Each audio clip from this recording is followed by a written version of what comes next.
الحمدللہ رب العالمین والصلاة والسلام علی سید الرسل و خاتم النبیین۔ عزیز طلبہ و طالبات، السلام علیکم ورحمۃ اللہ وبرکاتہ۔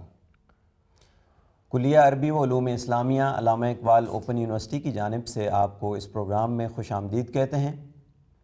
ایم اے علوم اسلامیہ جو کلیہ عربی و علوم اسلامیہ کی جانب سے پیش کیا جا رہا ہے، اس کے پروگرام کے سلسلے میں آج پہلا پروگرام پیش کیا جا رہا ہے جس کا عنوان ہے انسانی حقوق کا تحفظ مقاصد شریعہ کی روشنی میں۔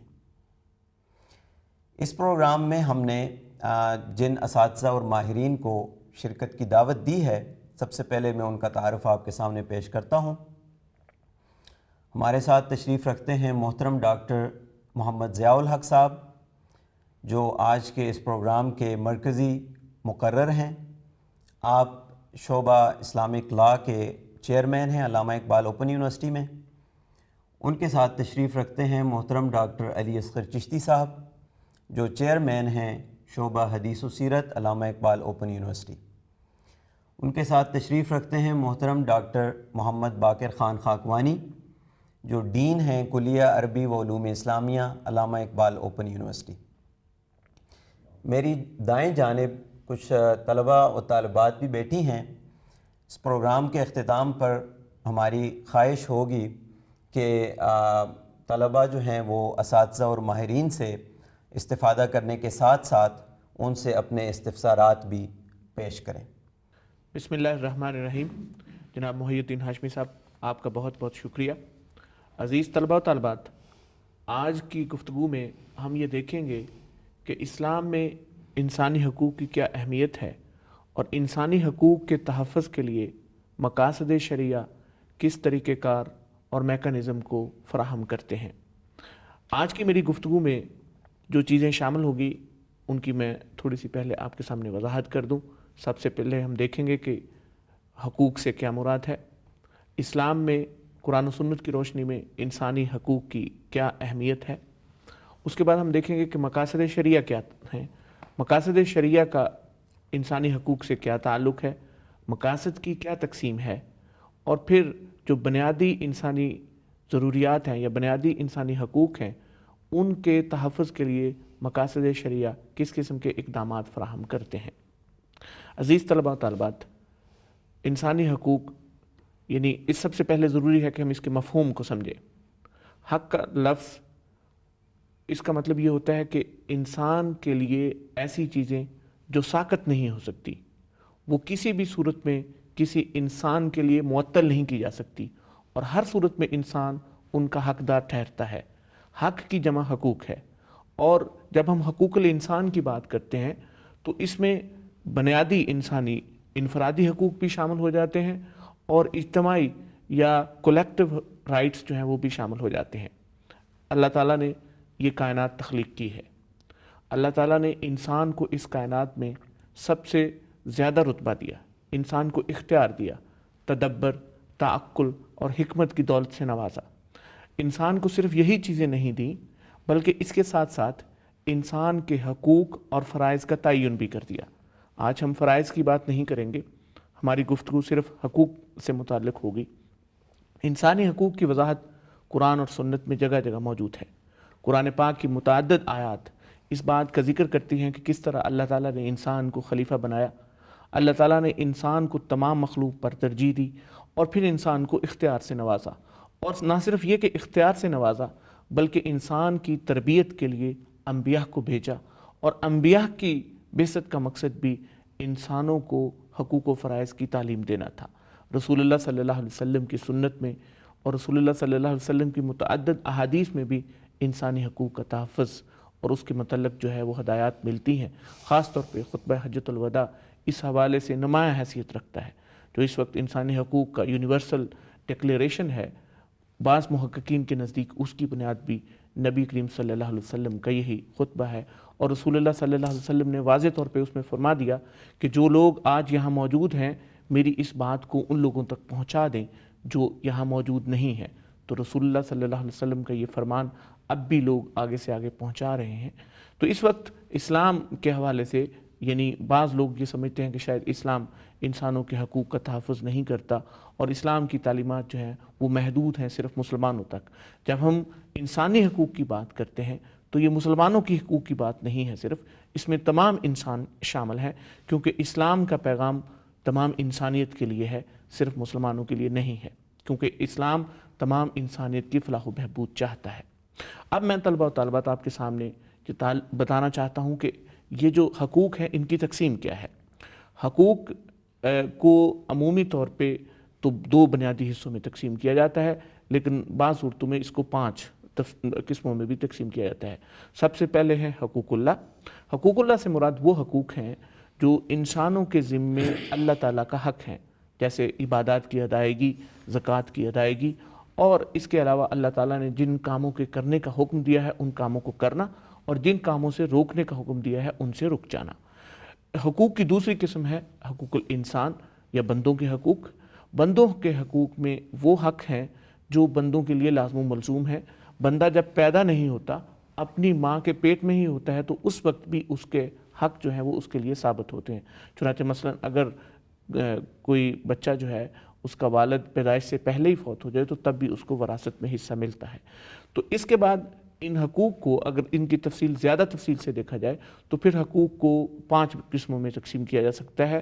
حقوق اللہ، حقوق العباد یا انسانوں کے حقوق، پھر تیسری قسم وہ ہے جس میں انسانوں اور اللہ کے حقوق دونوں شامل ہوتے ہیں لیکن اللہ کے حقوق غالب ہوتے ہیں۔ چوتھی قسم حقوق کی وہ ہے جس میں انسانوں اور اللہ کے دونوں کے حقوق شامل ہوتے ہیں لیکن اس میں انسانوں کے حقوق غالب ہوتے ہیں۔ اور 5ویں قسم سلطنت یا حکومت کے حقوق ہیں، یعنی حکومت عام بندوں کی فلاح و بہبود کے لیے ان کے ذمے جو کام لگاتی ہیں ان کو حقوق الحکومہ کہا جاتا ہے۔ جیسے میں نے پہلے عرض کیا کہ یہ حقوق جو ہیں یہ انسان کی انفرادی اور اجتماعی تمام قسم کی زندگی سے تعلق رکھتے ہیں، اور ان حقوق کے تحفظ سے ہی انسان کی زندگی میں توازن، اعتدال اور نظم و ضبط قائم کیا جا سکتا ہے۔ اللہ تعالیٰ نے، اب میں آپ کے سامنے یہ بات بتانا چاہتا ہوں کہ حقوق کا مقاصد شریعہ یا شریعت سے کیا تعلق ہے۔ یعنی جب ہم بات کرتے ہیں مقاصد شریعہ کی تو اس کا مطلب یہ ہے کہ اللہ تعالیٰ نے شریعت کو کس لیے نازل فرمایا۔ اللہ تعالیٰ شریعت کا جب فقہا شریعت کے مفہوم کی اور مقاصد شریعت کی وضاحت کرتے ہیں تو وہ اس بات کی وضاحت کرتے ہیں کہ اللہ تعالیٰ نے بندوں کے مصالحے یعنی انسانوں کے جو انٹرسٹ ہیں ان کے تحفظ کے لیے شریعت بھیجی، اور شریعت کو عملی صورت میں نافذ کرنے کی ذمہ داری انبیاء اور رسولوں پر دی گئی، اور انبیاء اور رسولوں کا سلسلہ جو ہے وہ رسول اللہ صلی اللہ علیہ وسلم کی آخری نبی کی حیثیت سے مکمل ہو گیا۔ اب رسول اللہ صلی اللہ علیہ وسلم کی شریعت انسانوں کے لیے ایک جامع حیثیت رکھتی ہے، اور اس شریعت کی بعثت کا مقصد یہ تھا کہ انسانوں کے حقوق کا تحفظ کیا جائے، اور یہی انسانوں کے حقوق کے تحفظ کو مقاصد شریعہ یا آبجیکٹو آف شریعہ کہا جاتا ہے۔ مقاصد شریعہ کو عام طور پہ 3 حصوں میں تقسیم کیا جا سکتا ہے۔ پہلے انسان کی بیسک ضروریات، نیسیسٹیز، اور پھر اس کے بعد دوسری اس کی قسم ہے فیسیلٹیز، اور اس کے بعد اس کی تیسری قسم ہے لگژریز۔ بیسک ضروریات وہ چیزیں ہیں جس کے بغیر انسان زندگی نہیں گزار سکتا۔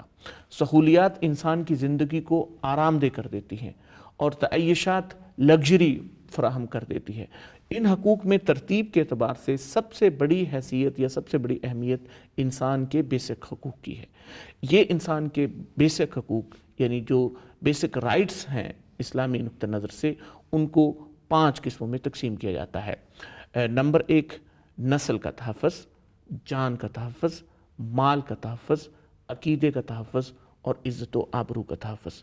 ویسے تو یہ سارے کے سارے 5 کے 5 حقوق جو ہیں ان کو مقاصد خمسہ کے نام سے یاد کیا جاتا ہے، اور یہ 5 کے 5 بڑی حیثیت رکھتے ہیں، ان کی بڑی اہمیت ہے، لیکن ان کی بھی ایک ترتیب ہے۔ یعنی ان حقوق میں سب سے پہلے کون سا حق جو ہے اس کا تحفظ ہوگا، اس کے بعد پھر کون سا ہوگا، تو سب سے پہلے انسان کی جان کا تحفظ ہے۔ جب تک انسان کی جان موجود نہیں ہے اس وقت تک باقی چیزیں جو ہیں وہ irrelevant ہو جاتی ہیں۔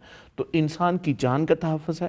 اب ہر حق کے تحفظ کے لیے، یعنی یہ جو 5 حقوق میں نے بتائے ہیں، ہر حق کے تحفظ کے لیے شریعت نے 2 قسم کے اقدامات فراہم کیے ہیں۔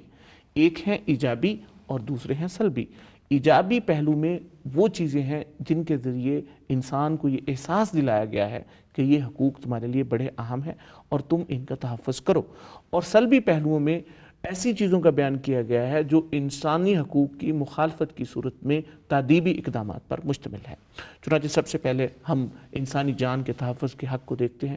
انسانی جان کے تحفظ کے لیے قرآن پاک میں جیسے میں نے پہلے عرض کیا کہ انسان کی اہمیت بتائی گئی، انسان کا شرف اس کا ذکر کیا گیا، اور پھر قرآن پاک میں اور رسول اللہ صلی اللہ علیہ وسلم کی احادیث میں متعدد ایسی ہدایات موجود ہیں جن میں کہا گیا کہ کسی انسان کی ناحق جان نہیں لی جا سکتی، اس کو تکلیف نہیں دی جا سکتی، اس کو اذیت نہیں فراہم کی جا سکتی. انسان کا احترام اور انسان کی جان کے تحفظ کی یہ تعلیمات انسانی جان کے تحفظ کے حق کا ایجابی پہلو ہے. اور سلبی پہلو یہ ہے کہ اگر کوئی انسان کو تکلیف پہنچائے، اس کو قتل کرنے کی کوشش کرے یا اس کو قتل کرے یا اس کو زخمی کرے تو اس کو قصاص اور دیت کے نظام میں اس کے لیے سزا رکھتی. چنانچہ اگر کوئی کسی کو قتل کرے تو اس میں قصاص ہے، اور اگر کسی کو زخمی کر دے تو اس میں پھر دیت ہے. جان کے تحفظ کے بعد انسان کے مال کی تحفظ کی باری آتی ہے. مال انسان کو زندگی گزارنے کے لیے ضروری ہے، یعنی انسان اپنی جان اسی صورت میں محفوظ رکھ سکتا ہے جب اس کے پاس زندگی گزارنے کا مال و اسباب ہو. تو دوسرا حق جو ہے وہ مال کا تحفظ ہے. اب مال کے تحفظ میں بھی جیسے جان کے تحفظ کے لیے ایجابی اور سلبی قسم کے اقدامات ہیں، اسی طرح مال کے تحفظ کے لیے بھی ہے. انسانوں سے کہا گیا کہ رزق حلال کماؤ. انسانوں کے لیے اللہ تعالیٰ نے زمین میں خزانے رکھ دیے، انسان کو محنت کا درس دیا گیا اور انسان کو ایسی تعلیمات دی گئیں کہ کوئی کوشش کرے، جد و جہد کرے. جو انسان زیادہ جد و جہد کرے گا، زیادہ کوشش کرے گا، اس کے لیے یہ حق رکھ دیا گیا کہ وہ زیادہ مال حاصل کر لے گا. یہ ہے مال کے تحفظ کا ایجابی پہلو. اور مال کے تحفظ کا سلبی پہلو یہ ہے کہ اگر کوئی کسی کے مال کو ناحق اٹھانے کی کوشش کرے گا، چوری کرے گا، ڈکیتی کرے گا، تو اس کے لیے پھر حد کی سزا رکھ دی گئی، جس میں چور کا ہاتھ کاٹنا شامل ہے. اسی طرح ڈکیٹ جو ہے ان کو سزا دی جاتی ہے، ان کو قتل کر دیا جاتا ہے. جان کا تحفظ اور مال کا تحفظ. اور اس کے بعد ہے انسان کی عزت و آبرو کا تحفظ. یعنی انسان جو ہے وہ چونکہ اللہ تعالیٰ نے اسے اشرف المخلوقات بنایا ہے، اشرف المخلوقات بنایا ہے تو پھر اس کی جو عزت ہے وہ بھی بڑی امپورٹنٹ ہے. اب عزت کے تحفظ کے لیے اللہ تعالیٰ نے قرآن اور سنت میں تعلیمات دی ہیں کہ کسی انسان کو برا بھلا مت کہو، ان کی عزت نفس کا خیال رکھو، ادھر ادھر جاؤ تو چغلیاں مت کرو، ان کے خلاف تہمتیں مت لگاؤ، ان کو برا بھلا مت کہو، ان کی کردار شکنی نہ کرو، اور جو چیز تم نے دیکھی نہیں، تمہارے پاس اس کے متعلق گواہ نہیں، تو اس بارے میں خاموش رہو. یہ ہے اس کا یعنی انسان کی عزت و آبرو کے تحفظ کا ایجابی پہلو. اسی ایجابی پہلو کے ساتھ ساتھ سلبی پہلو یہ ہے کہ اگر کوئی کسی پر ناحق الزام تراشی کرتا ہے تو پھر قذف میں اس کے لیے سزا رکھ دی گئی. یہ تینوں چیزیں بڑی امپورٹنٹ ہیں، یہ تینوں حقوق بڑے اہم حقوق ہیں. لیکن ان حقوق کے ساتھ ایک اور حق جو ان تینوں حقوقوں کو ایک لحاظ سے ایک دوسرے کے ساتھ ملا دیتا ہے وہ ہے انسان کے عقیدے کا تحفظ. کیونکہ کوئی بھی انسانوں کے کسی بھی معاشرے میں رہتا ہو وہ کسی خاص عقیدے کو ضرور فالو کرتا ہے. کوئی ایسا انسان نہیں ہوتا جو کسی عقیدے کو نہ مانتا ہو. چنانچہ عقیدے کا تحفظ بھی انسان کے بنیادی حقوق میں سے شامل ہے. عقیدے کے تحفظ کے جو ایجابی پہلو ہیں اس میں اللہ تعالیٰ نے توحید کا ذکر کیا ہے.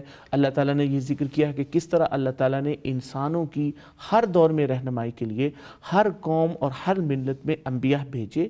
انبیاء کی بعثت کا یہ سلسلہ رسول اللہ صلی اللہ علیہ وسلم کی بعثت تک جاری رہا. رسول اللہ صلی اللہ علیہ وسلم کی بعثت کے ساتھ ہی انبیاء کی آمد کا سلسلہ مکمل ہو گیا اور قرآن اور اسلام کی صورت میں ایک مکمل ضابطہ حیات انسانوں کو فراہم کر دیا گیا. اب انسانوں کو دعوت دی جاتی ہے کہ یہ جو عقیدہ ہے، یہ جو دین ہے، یہ بڑا یعنی اللہ تعالیٰ کا جامع دین ہے اور یہ کوئی نیا دین نہیں ہے. رسول اللہ صلی اللہ علیہ وسلم اسلام کے بانی نہیں ہے. اسلام کا سلسلہ تو وہی سلسلہ ہے جو حضرت آدم سے شروع ہوا، تمام انسانوں تک جاری رہا اور رسول اللہ صلی اللہ علیہ وسلم کی بعثت پر اس کی تکمیل ہوئی. یہ ہے عقیدے کے تحفظ کا ایجابی پہلو. اور عقیدے کے تحفظ کا سلبی پہلو یہ ہے کہ لوگوں کو اس بات کی اجازت نہیں دی جا سکتی کہ وہ عقیدے کو کھیل سمجھ لیں، آج مسلمان ہو اور دوسرے دن اسلام سے نکل جائے. اس طرح تو یہ کھلونا بن جائے گا.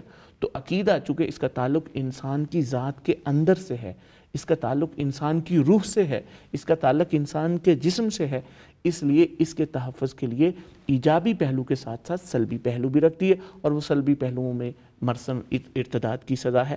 اسی طرح اگر عقیدے کے تحفظ کے لیے جہاد کرنا پڑے تو پھر اس کی بھی اجازت موجود ہے۔ اور اس کے بعد ہے نسل کا تحفظ، یعنی انسان کے جو بنیادی مقاصد خمسہ ہے ان میں سے نسل کا تحفظ بھی بڑا اہم مقصد ہے۔ اور آج بھی جس اعتبار سے مسلمان دوسری قوموں سے ممتاز ہیں اور جس بات پر فخر کر سکتے ہیں وہ یہ ہے کہ مسلمانوں کے ہاں پیورٹی آف لینیج کی شرح تمام دوسری قوموں سے زیادہ ہے۔ اس کے لیے بھی پھر دو قسم کے اقدامات ہیں۔ ایجابی اقدامات میں یہ کہا گیا کہ نکاح کرو، خاندان کی تشکیل ہونی چاہیے، خاندان کے بنیادی یونٹ کو معاشرے کے لیے مفید قرار دیا گیا۔ جتنے زیادہ خاندان بنیں گے، جتنی زیادہ شادیاں ہوں گی، اتنے زیادہ خاندان بنیں گے، جتنے زیادہ خاندان بنیں گے اتنا ہی معاشرہ مضبوط ہوگا اور معاشرے میں وسعت پیدا ہوگی۔ یہ اس کا ایجابی پہلو ہے۔ اور اس کا سلبی پہلو یہ رکھا گیا ہے کہ ناحق نکاح کے بغیر کوئی کسی سے تعلق نہیں رکھ سکتا، کیونکہ بچے جو ہونے چاہیے ان کا لینیج یا ان کی نسل جو ہے وہ خالص ہونی چاہیے، اس میں کسی قسم کی امبیگیوٹی نہیں ہونی چاہیے۔ اس لیے زنا کی سزا رکھتی، اور جو کوئی اس کا ارتکاب کرے اس کے لیے پھر اللہ تعالیٰ نے جو ہے وہ سزا متعین کر۔ تو اب میں درخواست کرتا ہوں آج کی اس محفل میں موجود جناب پروفیسر ڈاکٹر علی اصغر چشتی صاحب اور جناب پروفیسر ڈاکٹر محمد باقر خان خاکوانی صاحب، ان سے درخواست ہے دونوں اسکالر سے کہ وہ اس میری گفتگو کو آگے بڑھائیں، تو اس کے بعد طلباء و طالبات جو ہیں وہ سوالات کر سکتے ہیں۔ جناب پروفیسر ڈاکٹر علی اصغر چشتی صاحب۔ انسانی حقوق کے حوالے سے آپ نے جو گفتگو کی یہ بڑی جامع گفتگو ہے۔ اس ضمن میں یہ اضافہ کرنا چاہتا ہوں کہ یہ جو حقوق ہیں اور جن کا تعلق مقاصد شریعہ سے ہے، یہ بنیادی طور پر اسلامک اسٹیٹ کے فرائض ہیں۔ شریعت نے اسلامی ریاست کے لیے جو فرائض متعین کیے ہیں اور اسلامک اسٹیٹ کے جو بنیادی فرائض ہیں، ان تمام حقوق کا تعلق دراصل جن کو ہم مقاصد شریعہ کے حوالے سے دیکھتے ہیں تو یہ اسٹیٹ کے فرائض ہیں۔ اور عام طور سے جیسے آپ نے اپنی گفتگو میں بتایا کہ ہمارے ہاں کی جو اسٹیٹس ہیں وہ اپنے ان فرائض کی ادائیگی میں غفلت کا شکار ہوتی ہیں یا وہ اس کو نظر انداز کرتی ہیں، اور اس کی وجہ سے مسائل پیدا ہوتے ہیں۔ تو ضرورت اس بات کی ہے کہ ان فرائض کے اوپر پوری توجہ دی جائے، اور معاشرے کے اندر جب ہر شخص اپنے فرض کو پورا کرتا ہے اور معاشرہ اپنے فرائض کو پورا کرتا ہے اور حکومت اپنے فرائض کو پورا کرتی ہے، تو اس کی وجہ سے ایک بڑا خوبصورت ماحول پیدا ہوتا ہے، خوبصورت فضا پیدا ہوتی ہے، اور اس کی وجہ سے مسائل حل ہوتے ہیں۔ اس وقت ہمارے ہاں جتنے بھی مسائل ہیں ان مسائل کو جب ہم گہرائی سے دیکھتے ہیں اور ہم تفصیل سے ان مسائل کا مطالعہ کرتے ہیں تو اس کی وجہ یہی نظر آتی ہے کہ یہ جو مقاصد شریعہ ہیں ان کی اویئرنیس نہیں ہے، یا اگر اویئرنیس ہے تو ان کی طرف توجہ نہیں ہے۔ تو میں اس مجلس میں یہ گزارش کروں گا کہ ہم لوگ انفرادی طور پر بھی اور اجتماعی طور پر بھی جہاں حقوق کی بات کرتے ہیں وہاں فرائض کی طرف بھی آئیں، اور جب ہم اپنے فرائض کو ادا کریں گے تو حقوق ہمیں خود بخود ملیں گے۔ ڈاکٹر صاحب بہت شکریہ، آپ نے بڑی مفید باتیں کی۔ اب میں درخواست کرتا ہوں جناب پروفیسر ڈاکٹر محمد باقر خان خاکوانی، ڈین کلیہ عربی و علوم اسلامیہ سے، سر آپ اس بات میں کوئی مزید اضافہ فرمائیں۔ ڈاکٹر صاحب آپ نے بڑی تفصیل سے تمام پہلوؤں پہ روشنی ڈالی ہے۔ میں اس میں اضافہ صرف یہی کر سکتا ہوں کہ پہلی بات تو یہ ہے کہ اسلام کی بہت بڑی خوبی ہے کہ اس نے انسانی حقوق کو اپنا مقاصد بنایا ہے، جیسے آپ نے کہا مقاصد شریعہ۔ دوسری بات اس میں یہ اضافہ کروں گا کہ یہ جو مقاصد شریعہ ہیں یہ ایک ہمارے نزدیک بیرومیٹر ہے، پیمانہ ہے کہ جو گورنمنٹ یہ دعویٰ کرتی ہے کہ میں نے شریعت نافذ کی ہے، اگر اس گورنمنٹ نے یہ 5 مقاصد پورے کر دیے، لوگوں کو دین کا تحفظ، جان کا تحفظ، مال کا تحفظ، نسل کا تحفظ، عقل کا تحفظ اس نے فراہم کر دیا، تو یہ اس بات کا واضح ثبوت ہے کہ اس گورنمنٹ نے واقعتاً شریعت نافذ کر دی ہے۔ آج جو لوگ یہ کہتے ہیں کہ ہم نے مختلف گورنمنٹس کے ذریعے شریعت نافذ کی ہے، تو اس کا پیمانہ ہمارے سامنے ہے۔ دوسری بات یہ ہے کہ اسلام نے انسان کو اپنا فوکس بنایا ہے۔ انسان ہوگا تو حقوق ہوں گے، جب انسان ہی ہوگا تو حقوق کیسے ہوں گے؟ اس لیے قرآن مجید میں اللہ تعالیٰ نے فرمایا کہ من قتل نفسا بغیر نفس و فسادا فی الارض فکانما قتل الناس جمیعا، ایک انسان کا قتل بنی نوع انسان کا قتل قرار دیا۔ اس طرح رسول اکرم صلی اللہ علیہ وسلم کی حدیث ہے لا یطل الدم فی الاسلام، اسلام میں خون رائے گا نہیں جائے گا۔ تو اس لحاظ سے اگر ہم مطالعہ کریں تو اسلامی شریعت بہت ہی جامع نظر آتی ہے، اور یہ مقاصد جو ہے یہ حقیقی معنی میں اگر دنیا میں ہم یہ چاہتے ہیں کہ لوگوں کو ان کے حقوق کی ادائیگی مکمل ہو، تو اس کے لیے یہی طریقہ ہے کہ اسلامی شریعت کو ہم نافذ کریں اور لوگوں کے حقوق کا تحفظ اس کے ذریعے سے ہوگا۔ باقی جتنے نظام ہیں میرے نزدیک، جیسے آپ نے ابھی اپنے لیکچر میں یہ ساری باتیں بتائی ہیں، وہ اس انسانی حقوق کے تمام مراحل کو پورا نہیں کرتے، بلکہ بعض کسی تک چلتے ہیں، بعض کسی نسل، کسی قوم، کسی اس طریقے سے۔ اسلام ہے جس نے بنی نوع انسان کو لے کر چلا ہے، اور یہ مقاصد شریعہ جو ہے یہ اس بات کا واضح ثبوت ہے کہ اسلام پوری بنی نوع انسان کو تحفظ فراہم کرتا ہے۔ باقی آپ نے بڑی اچھی باتیں کی، بہت مہربانی۔ عزیز طلباء و طالبات، آپ نے ہمارے مقرر محترم ڈاکٹر محمد ضیاء الحق صاحب اور ماہرین محترم ڈاکٹر علی اصغر چشتی اور محترم ڈاکٹر محمد باقر خان خاکوانی کی گفتگو سنی اور آپ اس سے مستفید ہوئے ہوں گے۔ اب میں گزارش کرتا ہوں اپنے ساتھ بیٹھے ہوئے طلباء سے کہ وہ ان کے ذہن میں اس سلسلے میں کوئی سوالات، استفسارات آ رہے ہوں تو وہ ہمارے مقرر محترم ڈاکٹر ضیاء الحق صاحب سے اس سلسلے میں سوالات کر سکتے ہیں۔ میرا نام قرۃ العین حیدر ہے۔ سر، میرا آپ سے یہ سوال ہے کہ اللہ کے حقوق اور انسانوں کے حقوق، ان کا کیا تعلق ہے، اور ان میں سے کون سے حقوق سب سے زیادہ اہم ہیں؟ قرۃ العین، آپ نے بہت اچھا سوال کیا۔ یہ ہمارے معاشرتی رویوں سے بڑا ہم آہنگ ہے۔ آج کل بدقسمتی یہ ہو گئی ہے کہ حقوق اللہ کا ذکر کرتے ہوئے حقوق الانسان کو نظر انداز کر دیا جاتا ہے۔ حقوق اللہ کا اگر ان ڈیپتھ مطالعہ کیا جائے تو پتہ چلتا ہے کہ وہ بھی اصل میں حقوق العباد ہی ہیں، انسانوں کے حقوق ہی ہیں، بلکہ انسانوں کے وہ حقوق جو زیادہ اہم ہیں اور جن کا تحفظ زیادہ ضروری ہے، اللہ تعالیٰ نے ان کو اپنے یعنی حقوق اللہ کہہ کر انسان کے ساتھ اپنی قربت کے اظہار کیا ہے۔ تو بلا شبہ جو خالص اللہ کے حقوق ہیں جیسے نمازیں ہیں، ان کی بھی بڑی اہمیت ہے، ان کی بڑی حیثیت ہے، لیکن یاد رکھیں کہ شریعت کا قاعدہ کلیہ یہ ہے کہ اگر حقوق اللہ کی ادائیگی میں کہیں کوتاہی ہو گئی تو اللہ تعالیٰ چاہیں تو معاف کر سکتے ہیں، اس میں کسی قسم کا کوئی مشکل درپیش نہیں ہے۔ یعنی ایسے بھی صحابہ ہوئے ہیں جنہوں نے کوئی نمازیں نہیں پڑھی لیکن ان کی آخری ادا یعنی وہ اسلام لے آئے، آخر پہ اسلام قبول کرتے ہی شہید ہو گئے، اور رسول اللہ صلی اللہ علیہ وسلم نے بشارت دی کہ وہ سیدھے جنت میں جائیں گے۔ تو اس لحاظ سے لیکن جو حقوق العباد ہیں، انسانوں کے حقوق ہیں، اگر کسی انسان نے کسی دوسرے انسان کا حق تلف کیا تو ایسی صورت میں جب تک وہ انسان معاف نہیں کرے گا معافی نہیں ملے گی۔ تو اس لحاظ سے ثابت یہ ہوا کہ حقوق الانسان حقوق اللہ سے زیادہ اہم ہے اور زیادہ مؤثر ہے۔ اسی لیے جب حقوق الانسان کا تحفظ ہو جاتا ہے تو حقوق اللہ کے حقوق جو ہیں ان کا تحفظ بھی خود بخود ہو جاتا ہے، کیونکہ حقوق الانسان کے تحفظ کی ہدایات خود اللہ تعالیٰ نے فرمائی ہیں۔ سر، میرا نام حافظ محمد نوید ہے۔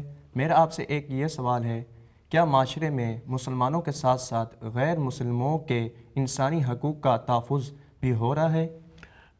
حافظ نوید صاحب، آپ نے جو میری گفتگو سنی تو میں نے اس میں اس بات کی وضاحت کی تھی کہ اسلامی شریعت جن حقوق کی بات کرتی ہے وہ انسانوں کے حقوق ہیں، مسلمانوں کے، صرف مسلمانوں کے حقوق نہیں، کیونکہ اسلام ساری انسانیت کے لیے آیا، اس لیے اسلام نے مسلمانوں اور غیر مسلموں سب کے حقوق کا تحفظ کیا۔